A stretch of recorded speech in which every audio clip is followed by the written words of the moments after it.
Quero começar a homilia de hoje com uma imagem. Uma imagem, na verdade, que é da realidade. Talvez você não tenha visto, mas você provavelmente teve contato com isso.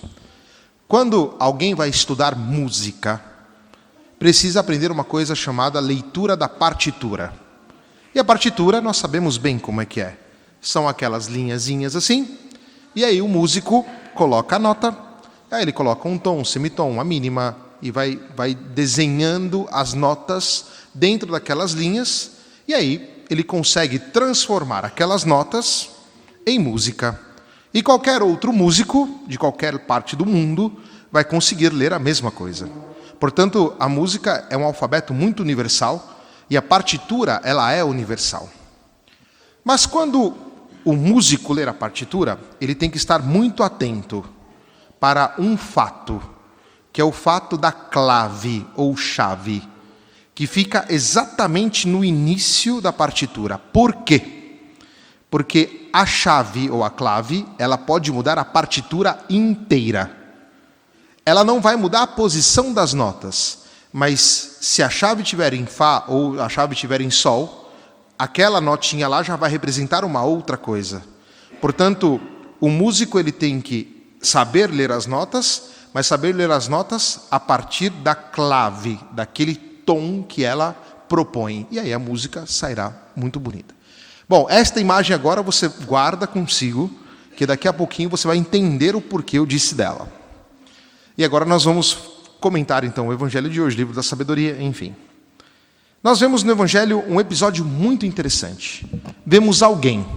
Aqui no Evangelho não está dizendo que é um jovem, tá? Vemos alguém. Alguém que correu ao encontro de Cristo.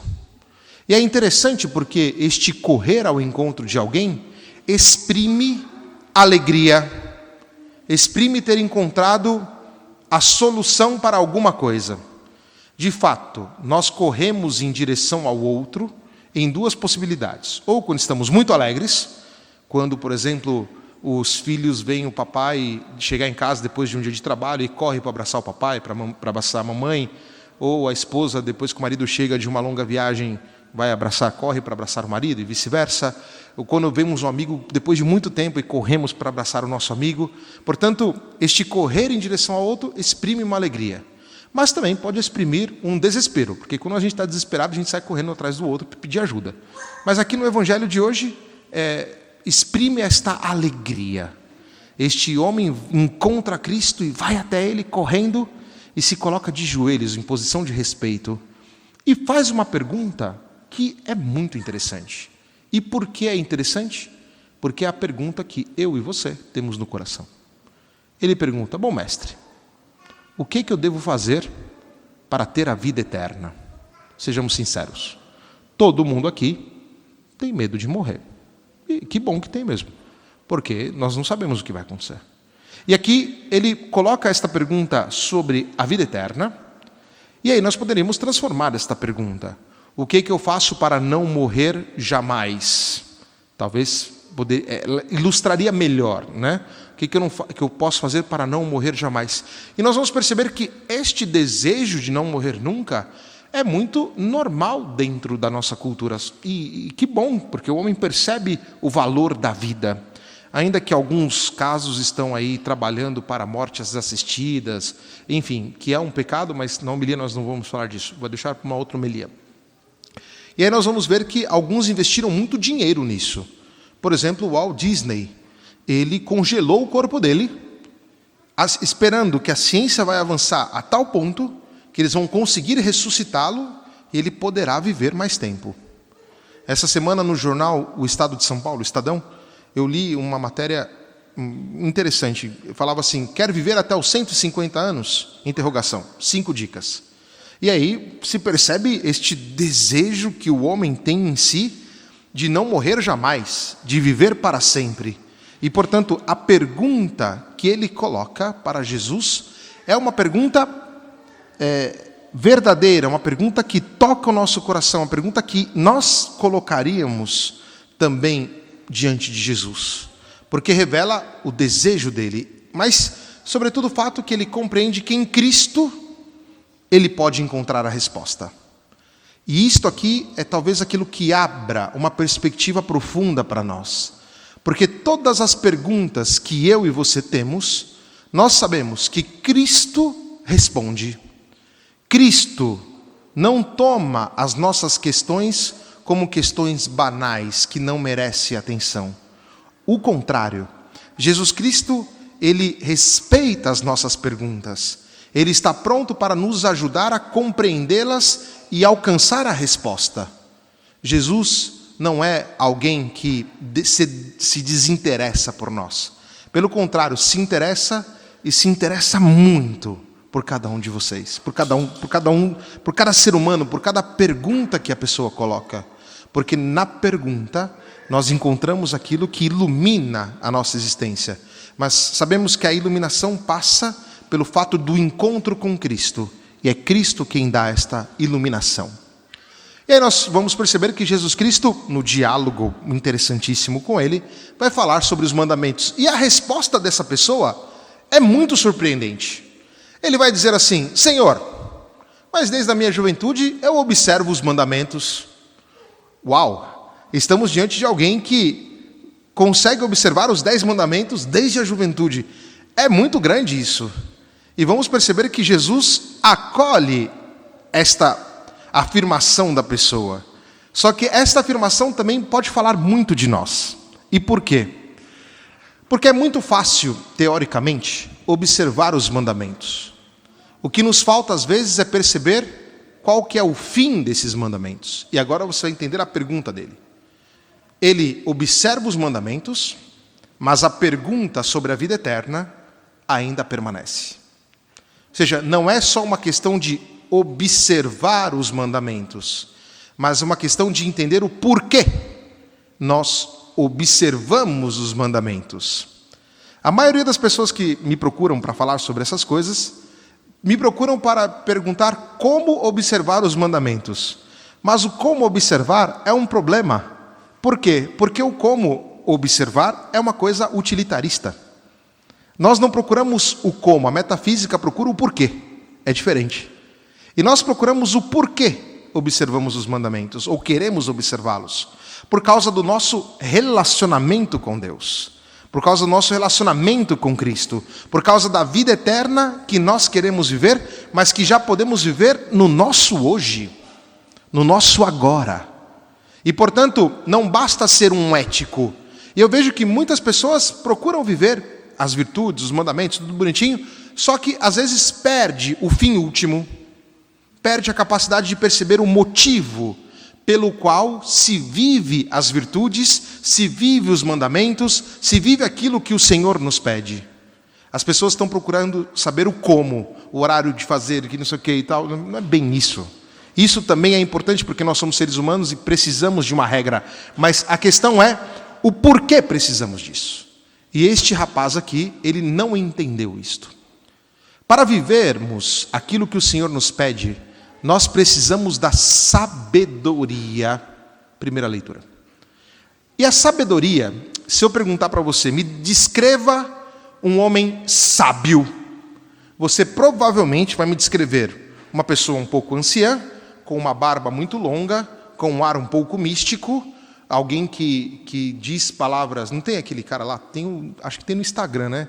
O mestre, né? O sábio lá, aí ele fala um monte de besteira, mas no caso, a ideia, o imaginário nosso é o sábio como esse mestre. Mas a sabedoria na Bíblia, ela não é isso aqui não, viu?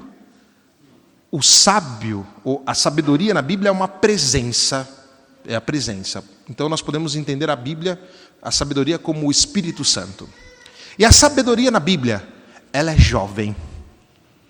Olha que vai dizer o livro: prefiro a sabedoria do que a beleza, do que a saúde, do que a luz do sol. Tudo aquilo que é vital para nós, a pessoa que busca a sabedoria prefere ela do que as outras coisas. Olha que profundidade, porque demonstra esta presença. Mas como é que é a sabedoria na Bíblia? Ela é jovem, ela é criativa, ela é para frente, ela consegue entrever caminhos novos, ela não é uma coisa talvez um pouco anciã, com ideias assim, místicas e palavras-chave. Não. E aqui é a beleza da vida cristã. Por quê? nós observamos aquilo que o Senhor nos pede com criatividade, com alegria, com beleza, com muita dinâmica. Isso tudo é parte da vida cristã. E por isso que ser cristão é legal. Ser cristão não é uma coisa chata de ficar observando. Não. Naquilo que Deus nos dá, nós somos muito rápidos, nós somos leves, nós somos criativos, estamos sempre com um sorriso no rosto, procuramos sair das situações que às vezes nos querem clausurar de maneira nova, de maneira que vale a pena e que traz uma novidade consigo. E é por isso que a gente pode falar, né, do ponto de vista da moral, quando você vive os mandamentos em primeira pessoa com esta criatividade, você está trazendo uma novidade para o mundo. Isso é ser cristão. Isto aqui é a beleza. A este homem aqui, Jesus é bonita a cena. Jesus olhou para ele com amor e disse: olha, só te falta uma coisa. Vende tudo o que você tem, dê aos pobres, depois vem e segue-me. O que acontece é que este homem estava vivendo as virtudes, os mandamentos, aquilo que Deus pede, só para estar bem neste mundo aqui. A resposta para a vida eterna ele não queria. Ou seja, ele entendeu que ele quer ir para a vida eterna, mas a resposta ele não quis aceitar. E não querer aceitar ele não quer se relacionar com Cristo. Aqui não é uma questão de riqueza ou de não riqueza. Aqui é uma questão de relacionamento com Jesus. E agora eu retomo com você a imagem que eu coloquei no início da homilia. A imagem da música. Se você é rico, se você é pobre, não interessa, absolutamente. O que interessa é a clave com a qual você vive a sua vida. Você vive a sua vida na chave, no tom daquilo que Cristo pede e que tem como regente o Espírito Santo, o Espírito de sabedoria, que nos dá leveza e que nos ajuda a viver também nas coisas que temos com muita tranquilidade, ou nós estamos procurando somente o bem-estar aqui? O bem-estar aqui é necessário, ninguém nega isso. Só que este bem-estar aqui é efêmero, ele passa.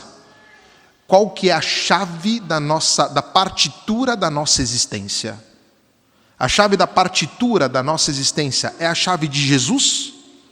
E agora vamos pensar um pouquinho na nossa experiência pessoal. E isso aqui é muito legal. Tem um monte de crianças e adolescentes aqui na igreja, né? Eles sabem muito bem que agora está chegando o período das provas finais aí, não é? E depois chega lá para fazer a prova, aí tira uma nota baixa, aí depois fica amargurado, fica triste e diz assim: pô, eu tirei nota baixa, mas porque eu não estudei. Ou seja, ele sabia que tinha que estudar, mas não quis estudar. E aí vai tirar uma nota baixa e fica triste por causa disso. Você, com certeza, já percebeu moções do Espírito na tua alma, pedindo para você ser um melhor pai, ser uma melhor mãe, ser um melhor profissional, ser um melhor esposo, uma melhor esposa. E quando você não correspondeu a isso, depois você ficou triste, ficou amargurado. É a sua experiência que eu estou comentando, é a minha experiência também. Quantas vezes Cristo me pediu para ser um melhor padre e eu não fui tão bem assim. Depois eu fiquei mal. Não fui tão bem, não por falta da graça, não porque eu não quis. E é isso é porque nós não quisemos. Porque nós tivemos a experiência deste homem aqui, ó. A experiência de não querer deixar as nossas realidades para seguir o que Cristo nos pede. Talvez porque o que vão pensar de mim? Talvez porque aquilo que domina na minha vida é um interesse de poder, é um interesse de dinheiro, é um interesse da minha imagem perante os outros. E aí nós deixamos a criatividade, a beleza do Espírito Santo, aquilo que o Senhor nos chama para viver com Ele de lado, e aí nós ficamos tristes e amargurados. E nós não queremos isso, minha gente, nós sabemos disso. Todo mundo aqui quer viver a alegria, quer viver a beleza, quer viver a graça, essa criatividade, e o Espírito Santo nos dá. O Espírito Santo derrama sobre nós isto. E por que é que nós damos passos para trás, quando deveríamos dar passos para frente? E é por isso que aqui a questão da riqueza não é uma questão direta, no sentido de que é o seu apego. Certamente, aqui ninguém Ou espero que tenha, quem sabe, por que não, né? Mas eu penso que ninguém aqui vai ter o chamado de São Francisco de Assis, de ir lá no meio da praça. E São Francisco de Assis, ele tirou a roupa, ele ficou nu na praça. Ou seja, ele queria viver todo para Cristo. E ele tirou tudo aquilo que não deixava ele viver. Santo Inácio, depois, no exercício espiritual, ele vai colocar essa pergunta. Ou seja, ter as coisas que me ajudam a viver aquilo que Cristo pede. Portanto, o problema aqui não é a riqueza ou não, mas o seu apego a ela. O seu apego a diversas riquezas, que não só é econômica, tá?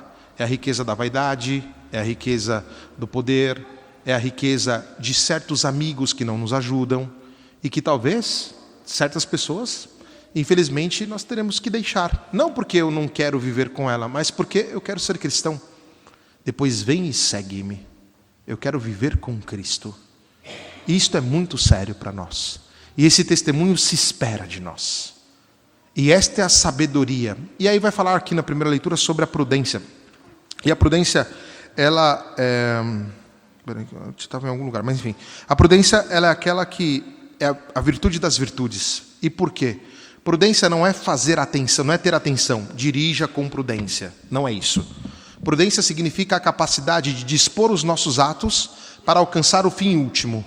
Mas aí o fim último passa pelo fim imediato, pelos fins imediatos, pelo fim intermediário, para chegar no fim último. A ideia é exatamente essa. Este agora, eu vivo em perspectiva ao fim último, ou este agora eu desvio do meu caminho? A pessoa que tem a virtude da prudência, ou que cultiva a virtude da prudência, ela olha para o fim último e vive o fim imediato naquela direção. E dispõe, portanto, o caminho neste sentido. E nós cristãos somos assim. Se tivermos que deixar casa, pai, mãe, tio, tia, avô, avó, papagaio, cachorro, por causa de Cristo, nós deixaremos. E deixaremos porque, para nós, o importante é estar com Ele. Nós não queremos viver amargurados e tristes. Você pode deixar tudo e seguir Jesus na tua vida cotidiana. Veja, não é que Jesus vem com discursos angélicos e nada, não. É no teu dia a dia. É lá no teu trabalho, lá. Opa. Calma, está nervoso. É lá no teu trabalho, é lá na tua casa, é na tua faculdade, é na tua escola, é aqui na igreja. Em todos os momentos nós somos chamados a viver com Jesus e perceber a beleza, a grandeza dele. E como é bom ser bom, né? Bruna, vou te usar como um exemplo, né? Uma vez a Bruna colocou no Instagram dela um elogio que ela tinha recebido lá da empresa, ou de um amigo, de alguém. E como aquilo é bonito, porque uma irmã nossa recebeu um elogio de alguém, mas nós cristãos também somos chamados a elogiar as pessoas, a estar com as pessoas, a ajudar as pessoas, a fazer com que as pessoas percebam o quanto elas são importantes, não para nós, mas para Deus. E nós fazemos isso com o nosso testemunho, nós fazemos isso com o nosso sair de nós mesmos, com esta regência do Espírito, lendo na partitura da nossa vida a chave do Evangelho. É o Evangelho que ilumina a nossa existência. Termino também com outro exemplo, e termino mesmo. Esse final de semana teve um casal aqui que vieram se casar, que é o Felipe e a Caterine, que são paroquianos nossos, e eles moram juntos há muitos anos. Eles encontraram Cristo. Veja, poderia recebê-los com um porrete na mão, vocês são pecadores, não sei. Não é esse o caminho. Eles perceberam que na partitura da vida deles, o matrimônio deles, faltava Jesus, faltava o sacramento. E quando você recebe eles de braços abertos e demonstra isso, eles então vieram até a igreja ontem, se casaram. Hoje os dois fizeram a primeira comunhão, juntos. Olha a beleza. Eu vou ficar olhando para a vida pregressa deles, que viveram lá juntos numa casa, não estou nem aí para isso. O importante é que se converteram, que receberam a primeira comunhão, no dia 3 vão receber a crisma. Olha a profundidade, olha o que Deus faz com a gente. Portanto, a partitura da tua vida, você pode trocar a chave. Você pode viver na chave do Evangelho. Isso se chama conversão. É isso. É isso que Jesus propõe no dia de hoje. Que Nossa Senhora Aparecida, nossa padroeira, nos ajude e interceda por nós e que possamos juntos viver a profundidade de uma vida plenamente evangélica. Que assim seja. Amém.